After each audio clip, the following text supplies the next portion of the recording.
Fala aí, ô fela, beleza? Fazer passeios por esses lugares que a natureza oferece pra gente é sensacional, né?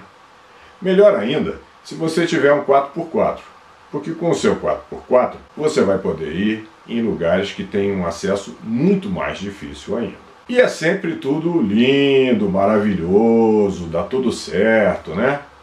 Não, nem sempre.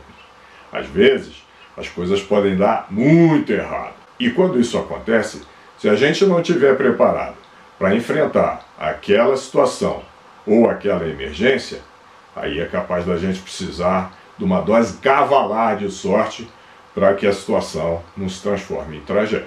Esse vai ser o primeiro vídeo de uma série em que eu vou contar para você quais foram os piores perrengues em que eu passei em situações de viagem, de trilha, de passeios. Com esse vídeo, eu espero, entre outras coisas, ajudar você a refletir um pouquinho mais a respeito de planejamento, preparação e até mesmo de segurança pessoal quando você pensar em ir para um evento desse de passeio na natureza, trilha, seja lá o que for. Afinal de contas, o que a gente quer mesmo é ir, desfrutar do passeio e voltar em segurança, trazendo só boas lembranças. Ou que pelo menos, se acontecer algum desses eventos críticos, que as lembranças que a gente tenha sejam leves, engraçadas, e não que a gente traga para casa um problemão que a gente ainda vai ter que resolver ou sofrer com ele depois da volta. Então, se você gostar, não esquece de deixar seu like. Se você ainda não tiver feito isso, não se esquece de se inscrever, deixar ali as notificações ativas no sininho, para você não perder nenhum dos conteúdos que a gente está preparando aqui no canal. Aliás, eu quero saber também quais foram os perrengues ou o perrengue que você passou. Usa aqui a área de comentários para contar pra gente que perrengue que você gostaria de eleger como o pior perrengue que você já passou numa trilha, num passeio, seja lá onde for. Vamos lá? Eu vou começar com a trilha da Manchete. E o contexto era o seguinte: o ano é 1988. E nessa época, tudo que era relacionado a Jeep, 4x4, clubes, trilhas, estava tudo em ascensão. Daí, a extinta Rede Manchete de televisão se interessou em fazer uma reportagem a respeito de uma trilha 4x4 com a turma do Jeep Clube do Rio de Janeiro. É por isso, aliás, que essa trilha que nós fomos fazer acabou sendo batizada de Trilha da Manchete. Um item importante para comentar aqui é que eu e a Rosa, a gente estava bem no início do nosso namoro. Pois bem, marcada a data, fomos. O grupo era grande, jipeiros, repórteres, câmeras, aquela tralha. Além de vários carros 4x4, também estava conosco uma dupla, um rapaz e uma menina, que faziam trilha de moto, eram nossos conhecidos, e resolveram acompanhar a trilha conosco, de moto.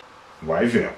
Fomos. Chegamos na trilha, e até que a trilha, com todas as suas dificuldades, nós conseguimos atravessar com relativo êxito. Deu muito trabalho. Naquela época pouca gente tinha equipamento nos carros, era uma época que tudo era proibido importar. Então, alguns carros foram rebocados por outros, alguns carros tiveram que ser empurrados na mão, mas nós terminamos a trilha num horário relativamente cedo.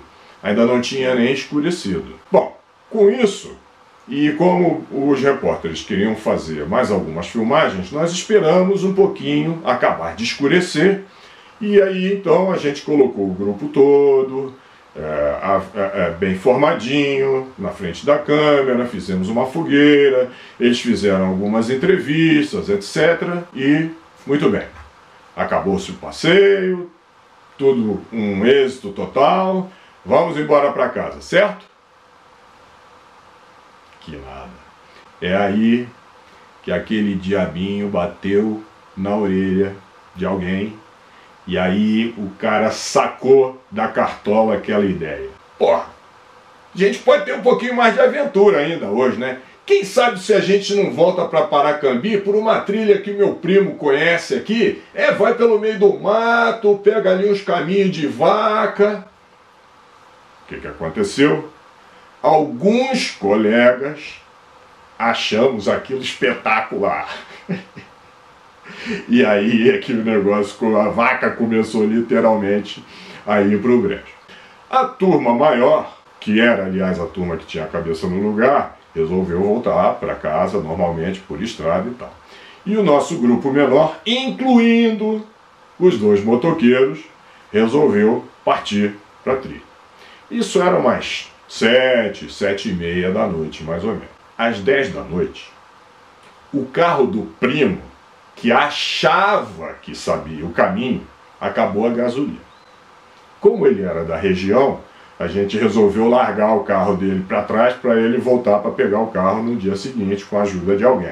Por volta de meia-noite, a menina que estava de moto, coitada, ela já não aguentava mais ficar em pé. O que a gente vai fazer? Não podemos abandonar a moto da menina. Com algum sacrifício, a gente conseguiu um espaço na traseira de um carro. Então entrou a moto na traseira do carro e a menina caiu desmaiada dormindo no banco traseiro do mesmo carro e foi dormindo. Continuamos.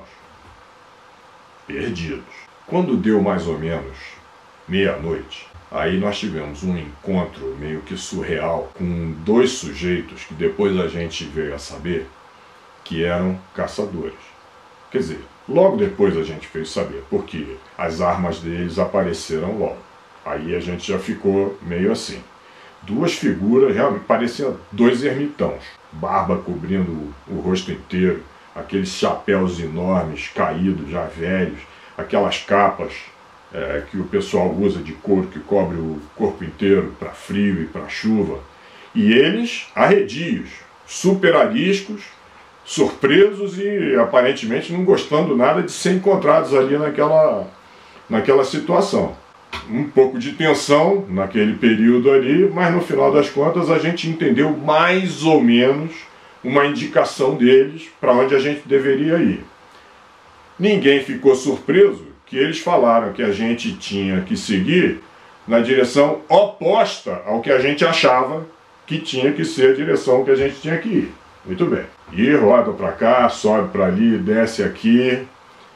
Lá pelas 3 horas da manhã, a gente deu a sorte de subir na parte superior de um morro.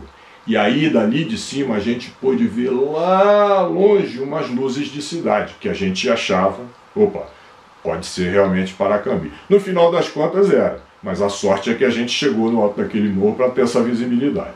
Dali até chegar na cidade, mole, né? Que nada. A gente ainda demorou 1h30 descendo lá por Vals, planície, abrindo porteira dos outros, até que a gente conseguiu finalmente chegar na cidade às 4 horas da manhã. Foi nesse momento que a menina da moto deu uma leve acordada no banco traseiro lá do carro, só para saber o que estava acontecendo, voltou a dormir. O grupo todo esbagaçado de cansaço. Aí esperamos um pouquinho amanhecer para a gente voltar pela estrada para o Rio. A volta foi lenta, arrastada, todo mundo cansado, cheio de lama até o cabelo. E aí é que entra o outro BO. Eu tinha pego a Rosa no sábado, às 6h30 da manhã. Quando a gente sai para a trilha a gente sai cedo. E estava devolvendo ela no domingo, às 8 horas da manhã. Detalhe, nessa época não existia celular. Quando nós chegamos e olhamos para cima, vimos os pais dela com 2 olhos arregalados desse tamanho, vermelho de não dormir a noite inteira, os 2 com aquela expressão de preocupação. E aí a gente olhou assim sem jeito, ela saiu do carro, entrou para o prédio e honestamente até hoje eu não sei qual foi o BO que deu lá dentro, mas eu achei que aquele evento ali podia levar o nosso namoro para o brejo. Então esse foi o primeiro dos perrengues aí que eu queria contar para vocês. Vamos ao segundo perrengue. Muito bem. A época é fevereiro de 1992. Época do verão, muita chuva na região do Rio de Janeiro nessa época, e resolvemos ir fazer uma outra trilha que tem ali na região de Paracambi e Mendes. Fomos 3 carros, eu e os meus amigos, o Papi e o Guilherme. Logo que nós chegamos na trilha, a gente se deu conta de que a trilha estava muito fechada. Primeiro porque já fazia um bom tempo que o nosso grupo lá do Rio não passava por aquela trilha. E quem faz trilha sabe que cada vez que você vai na trilha, se passar muito tempo sem ninguém ir lá, o mato toma de volta, ela fecha novamente, e era o que estava acontecendo.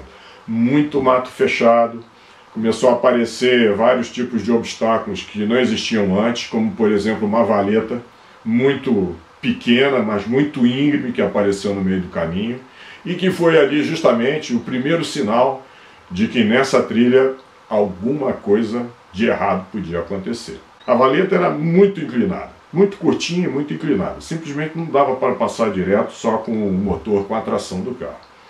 Quando eu passei, ou tentei passar, eu só consegui passar na valeta botando o guincho lá na frente e o guincho puxando o meu carro para fora. O segundo carro que veio era um Samurai, e aí foi quando aconteceu o incidente. Nós estávamos demorando muito para progredir na trilha, a gente estava gastando muito tempo em cada obstáculo, e conversa daqui, conversa dali, tem que puxar o Samurai. O que aconteceu? Eu saí do carro para levar a cinta de reboque, e quando eu saio do carro, eu tinha esquecido de puxar o freio de mão do carro. E o carro começa a descer de volta em direção ao Samurai que estava no buraco. Corre daqui, corre dali, se joga dentro do carro, puxa o freio de mão. Deu. Mas o carro parou a 1 metro do Samurai e a gente achava que a bandeirante ia sentar em cima do capô do Samurai. Muito bem, arrancamos o Samurai, o outro Jeep também passou, seguimos. Lentamente, muitos obstáculos, e aí que nós chegamos no pior lugar daquele dia na trilha. Com a chuvarada, um calor desgraçado. A gente suando de tudo quanto era jeito, mas com a chuvarada, um barranco que tinha uma toceira de árvores, a chuva fez aquilo amolecer e desceu tudinho para cima da trilha. Eram várias árvores juntas e realmente era absolutamente intransponível. Nessa altura a gente já estava avaliando, o que a gente faz? Segue em frente ou volta? Mas pelo caminho que a gente já tinha conseguido passar, a gente já calculava que a gente já estava no terço final da trilha. Então, bom, vamos fazer um esforçozinho a mais, vamos arrancar essas árvores daqui e vamos bolar uma estratégia. O que a gente fez? Machado, a gente cortava os troncos até a metade, e para não ter que cortar todo, a gente ia lá na ponta de cima da árvore, enrolava o cabo do guincho e puxava a ponta da árvore, que aí quebraria o resto do tronco que a gente não precisou cortar. Beleza, começamos. Machado daqui, machado dali, corta o primeiro, dá certo, corta o segundo, dá certo. Eu comecei a me animar, já estava me achando o lenhador das galáxias, né? E lá, e machado, e machado, e machado.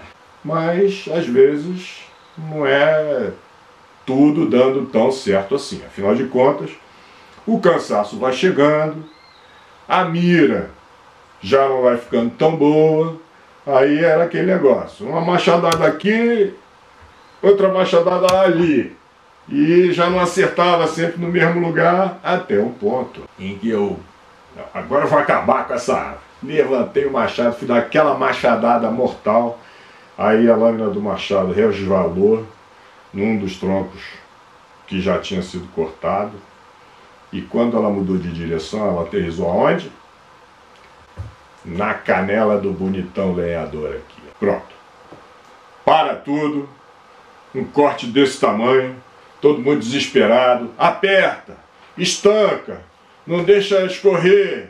Faz isso, faz aquilo. Bom. Claro, complicado.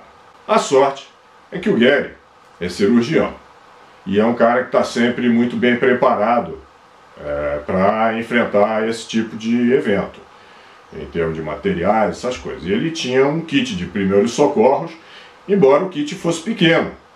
Então, aperta daqui, bota gás ali, tinha pouca gás, o rolo de esparadrapo era fininho. Bom, conseguimos fazer um curativo, ver como é que tá. Bom, aparentemente tá bom. E aí, a gente segue, não segue? Faltavam poucos troncos. Bom, eles foram se revezando ali com o machado nos últimos troncos de árvore e fomos conseguindo cortar o resto. Mas o esparadrapo que ele tinha era tão fino que ele não estava aguentando suportar a pressão que o ferimento precisava, e o negócio começou a sangrar novamente. Aí, bom, para tudo de novo, aperta de novo, fica segurando aqui enquanto eu vou ali no carro ver o que eu tenho. Aí é que ele teve a sacada. No carro tinha ele um rolo, conhece isso aqui? De silver tape. Então ele pegou o rolo dele de silver tape, me mandou: aperta aí bastante, bota, não deixa a gás engruvinhar, deixa ela esticada, mas aperta bem o ferimento, que é para fechar bastante. E enquanto eu apertava, ele deu umas 4, 5 voltas de silver tape na minha canela, e assim voltei até em casa com a porcaria da silver tape segurando o meu ferimento. Aliás, até hoje eu não me lembro se o que doeu mais foi o machado batendo na minha canela ou depois quando eu tive que arrancar a silver tape, puxando os pelos todos da perna de uma vez. Essa foi a segunda. Então, Fela, comemorando aqui com o meu rolo de silver tape, essas eram as primeiras histórias que eu queria contar para você. E não esquece, eu quero saber também que perrengue que você já passou. Bota aqui nos comentários um perrengue teu pra gente saber e compartilhar com a turma toda que tá vendo os nossos vídeos. Não esquece que isso é uma série, hoje foi o primeiro vídeo da série, e eu tô deixando pro último episódio da série o que eu considero que foi o meu pior perrengue. Só que não foi só meu, tinha mais gente envolvida e mais gente que correu um risco enorme. Então aguarda, porque vem aí novas histórias, mas a última da série promete ser a mais grave. Beleza? Um abraço!